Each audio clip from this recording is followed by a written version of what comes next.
የሆነ ነገር ዝም ብላችሁ ተመልከቱ። እስኪ ተመልከቱ። የሚገርም ነው። ዝም ብላችሁት አንድ አስገራሚ ነገር አይቼ ነው። ዝም ብላችሁ ትመለከታላችሁ።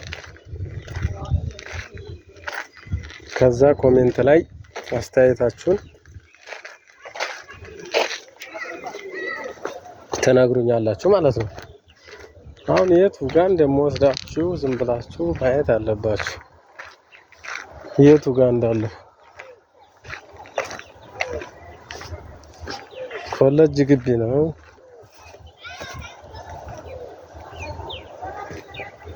ዝም ብላችሁ ተመልከቱትማ።